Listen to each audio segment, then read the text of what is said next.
I was just curious, Elizabeth, what drives your decision to choose one learning theory or method over another? And which ones of those have you enjoyed the most applying? And I know it has a lot to do with the type of project you have and also your audience. I was just curious.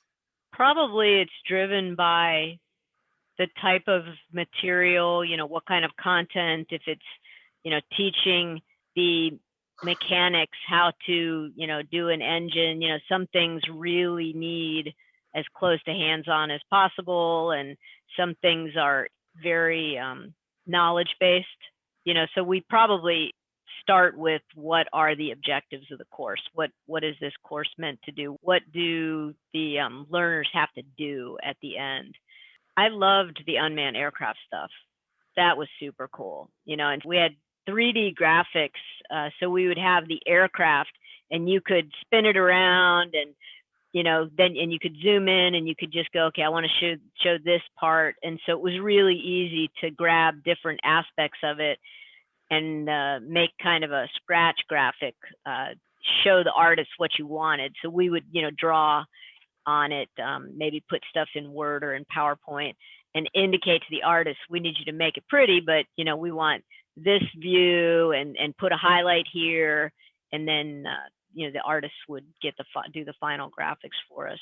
But working with that part task trainer, doing the launch, there's a software system that launches some of the aircraft. And so teaching the system, but then actually using the real system and practicing, okay, you have launched, you've gotten all the, bells and whistles to turn on, and taking it to a conference and having junior pilots, people in training to be a pilot, be able to sit down at our trainer and actually be able to get the aircraft up in the air. And they're like, oh yeah, it works just the way it's supposed to, and so I was somewhat involved with some of the programmers. And like I said, it's more like observing. The programmers didn't need me, but it was really cool to be a part of. And so like I said, I was doing a lot of the basic courseware on aerodynamics and lasers and things like that. But it's very interesting to become an expert briefly on whatever I'm writing about, and so like I said, I learned a lot about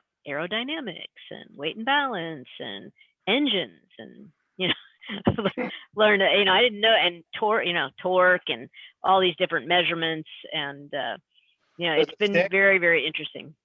Does it stay in your book, or does briefly, it go out when you work on the next Yeah, thing? I'd say, there's so much material, but like I remember some of the details of the Veterans Administration, Chapter 33, when you have served in the military for, this many months, you are eligible for an education, for, room and board, for books. And so, but the exact details of all the different periods and what it takes to get to 100%, I have the idea, but yeah, no, it's too much detail. So no, I think as the next new project, I did postal clerk.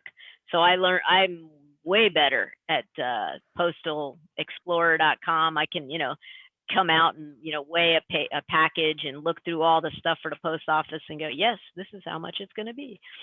So you learn things, but it's very interesting to have these complex projects.